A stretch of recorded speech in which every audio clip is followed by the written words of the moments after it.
Merhaba, ben Alperen. Yeni bir hikayeye hoş geldiniz. Barcelona'nın sokaklarını, tarihi yapılarını ve sahilini keşfettik. Bu kez rotamızı şehrin biraz daha yukarısına, Barcelona'nın en güzel manzara noktalarından biri olan Montjuic Tepesi'ne çeviriyoruz. Yolculuğumuza ise şehrin en önemli meydanlarından biri olan Plaça de España'dan başlayacağız. Hazırsanız Barcelona'yı biraz daha yukarıdan keşfedelim. Sabahın erken saatlerinde Plaça de España'ya geldiğimizde meydan henüz oldukça sakindi. Barcelona'nın önemli ulaşım noktalarından biri olan bu meydan aynı zamanda Montjuic'e çıkan rotalarında başlangıç noktalarından biri. Biz Barcelona ziyaretimizi yaptığımız sırada meydanda devam eden yenileme çalışmaları nedeniyle Plaça de España'yı biraz farklı bir görünümde gördük. Ama çevresindeki yapılar ve meydanın genel atmosferi yine de oldukça etkileyiciydi. Meydanın hemen yanında ise dikkat çeken yapılardan biri bizi karşılıyor. Arenas de Barcelona. Burası geçmişte boğa güreşlerinin yapıldığı bir arena olarak kullanılıyordu.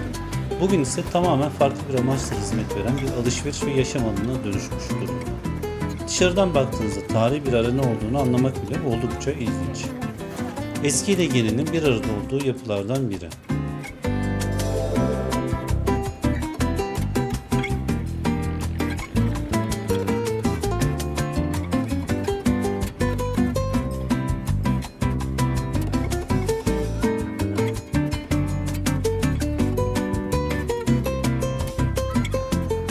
Plaça de España'nın diğer tarafında ise iki kule hemen dikkat çekiyor. Bunlar Venedik kuleleri. 1929 yılında düzenlenen Barcelona Uluslararası Fuarı için inşa edilen bu iki kule bugün meydanın en karakteristik yapılarından biri. Kulelerin arasından baktığınızda ise rotamızın devam edeceği Montjuic Tepesi'ni görebiliyorsunuz.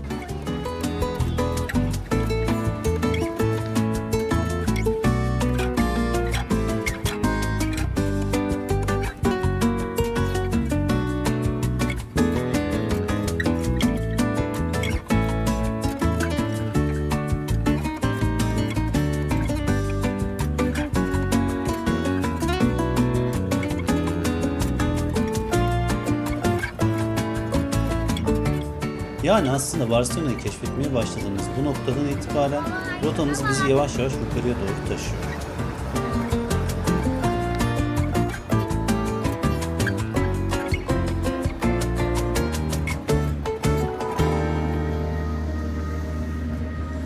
Venedik kulelerinin ardından Montjuic'e doğru ilerliyoruz. Karşımıza çıkan en önemli noktalardan biri ise Magic Fountain, yani sihirli çeşme. Burası özellikle akşam saatlerinde düzenlenen ışık ve su gösterileriyle Barcelona'nın en bilinen noktalarından biri. Ancak biz buraya sabahın erken saatlerinde geldiğimiz için çeşme oldukça sakin ve boştu.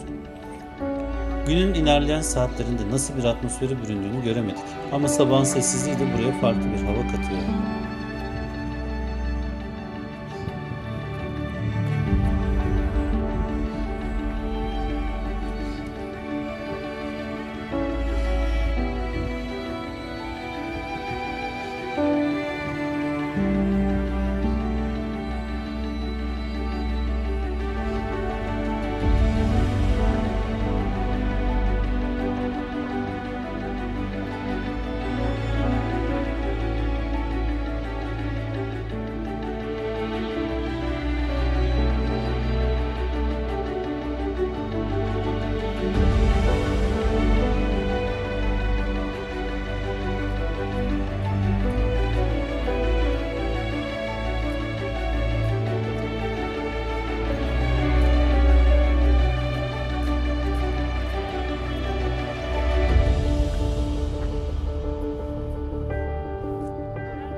Evet.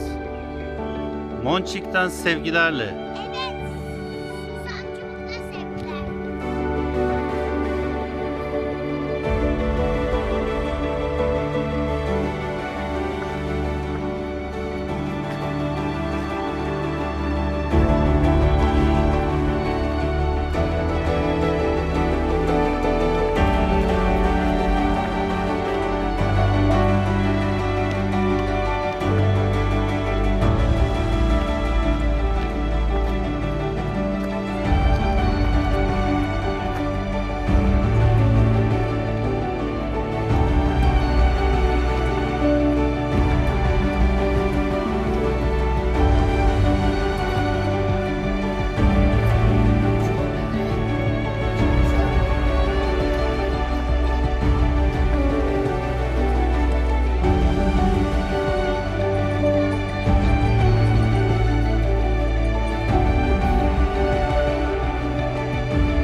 Ve merdivenlerden yukarı doğru çıktıkça karşımıza Musée National d'Art de Catalonia, yani kısaca MINAC çıkıyor.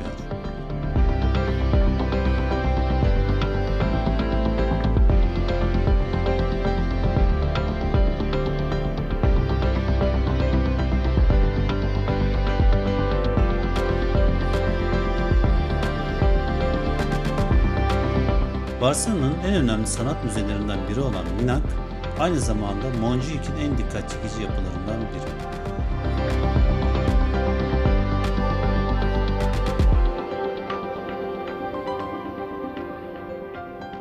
Ama burada bizi asıl etkileyen şey, müzenin önünden Barcelona'ya doğru açılan manzara oldu. Birkaç dakika önce Plaça de España'da gördüğümüz şehir, şimdi gözlerimizin önünde bambaşka bir açıdan uzanıyor. Plaça de España, Barcelona'nın şehir merkezi ve daha ileride Akdeniz. Burada bir süre durup sadece manzarayı izledik. Bence Montjuic'e gelmenin en güzel taraflarından biri de tam olarak bu.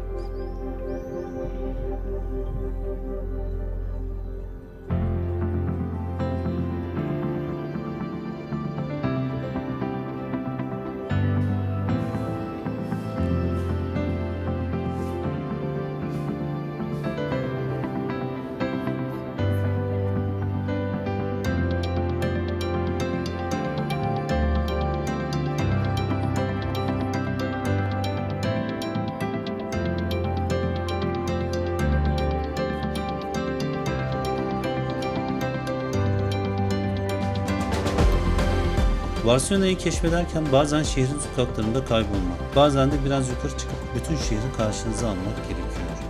Montjuic bize Barcelona'nın bambaşka bir yüzünü gösterdi. Plaça de España'nın sakin sabahından başlayıp Minac'ın önündeki manzaraya kadar uzanan güzel bir rota oldu. Eğer Barcelona'ya yolunuz düşerse Montjuic'i listenize mutlaka ekleyin. Bir sonraki bölümde ise Barcelona'da geçirdiğimiz 7 günü baştan sona sizinle paylaşacağız. Nerede kaldık, nereleri gezdik, çocuklarla nasıl bir deneyim yaşadık ve Barcelona'da bir haftamız nasıl geçti? Hepsini bir sonraki videoda anlatacağız. Video hoşunuza gittiyse beğenmeyi ve kanala abone olarak bana destek olmayı unutmayın. Ben Alperen, yeni bir hikayede görüşmek üzere. Hoşça kalın.